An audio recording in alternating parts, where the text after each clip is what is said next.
வணக்கம். அண்ணல் காந்தியடிகள் பெயரை நீக்கி 100 நாள் வேலை திட்டத்தை ஒழிக்கும் சட்டத்தை கொண்டு வந்த மத்திய அரசையும் அதற்கு ஆதரவளிக்கும் அதிமுகவையும் கண்டித்து மதச்சார்பற்ற முற்போக்கு கூட்டணி சார்பில் தமிழகம் முழுவதும் மாபெரும் கண்டன ஆர்ப்பாட்டம் நடைபெற்றது. அதன் ஒரு பகுதியாக திருப்பூர் மாவட்டம் உடுமலையில் பொள்ளாச்சி நாடாளுமன்ற உறுப்பினர் திமுக திருப்பூர் தெற்கு மாவட்ட பொறுப்பாளர் கே. ஈஸ்வரசாமி அவர்கள் தலைமையில் மாபெரும் கண்டன ஆர்ப்பாட்டம் நடைபெற்றது. ஆர்ப்பாட்டத்தில் மதச்சார்பற்ற முற்போக்கு கூட்டணி இயக்கங்களை சார்ந்த தோழர்கள் மற்றும் பொதுமக்கள் ஏராளமானோர் கலந்து கொண்டு மத்திய அரசுக்கு எதிராக கண்டன முழக்கங்களை எழுப்பினர்.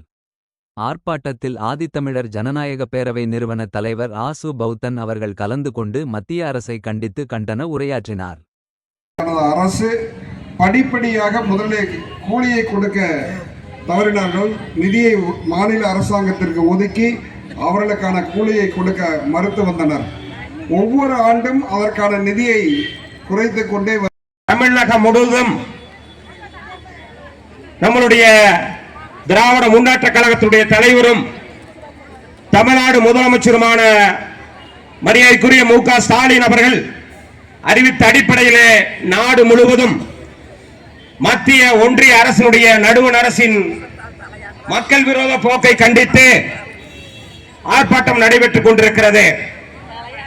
அதனுடைய ஒரு பகுதியாக இன்றைக்கு திருப்பூர் தெற்கு மாவட்டத்தினுடைய நமது நாடாளுமன்ற உறுப்பினரும் தெற்கு மாவட்டத்தினுடைய பொறுப்பாளரும் மரியாதைக்குரிய ஈஸ்வரசாமி அவர்கள் தலைமையிலே இன்றைக்கு நாம் குழுமியுள்ளோம்.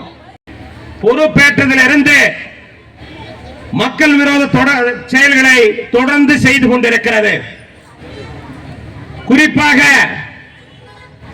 வடக்கே இருக்கிறவன் வாழ வேண்டும், தெற்கே இருக்கிறவன் தேய வேண்டும் என்ற ஒரு மாட்டாந்தாட்டத்து மனப்பான்மையாக நம்மை தமிழர்களை நடத்துகின்ற ஒரு அவல நிலையில் தான் நாம் இருந்து கொண்டிருக்கிறோம். கல்விக்கு நிதி இல்லை. இன்னும் பல்வேறு திட்டங்களுக்கு தமிழகத்திலே இந்த திட்டமானது ஏழை எளிய அப்பாவி மக்கள் விவசாய தொழிலாளர்கள் பயன்பெறுகின்ற ஒரு அற்புதமான திட்டத்தை கடந்த கால காங்கிரஸ் அரசாங்கம் இருந்தபொழுது நடைமுறைப்படுத்தப்பட்டது. வயது முதியவர்கள் இளைஞர்கள் பாகுபாடின்றி அனைவரும் இந்த 100 நாள் திட்டத்திலே லட்சக்கணக்கான மக்கள் கோடிக்கணக்கான மக்கள் தமிழ்நாடு முழுவதும் பயன்பெற்று பலனை பெற்று வந்து கொண்டிருந்தார்கள். இன்றைக்கு ஒரு நம் நாட்டுக்கு சுதந்திரத்தை பெற்றுக் கொடுத்த மகாத்மா காந்தியினுடைய பெயரிலே பல ஆண்டு காலமாக இருந்த இந்த திட்டத்தை மத்திய நடுவண் அரசாங்கம் இன்றைக்கு அதை நீக்கிவிட்டு வட மாநிலத்திலே தமிழகத்திலே வாயிலே நுழைய முடியாத இந்தி பெயரிலே இன்றைக்கு இந்த திட்டத்துக்கு பெயர் சூட்டிட்டு இருக்கார்கள்.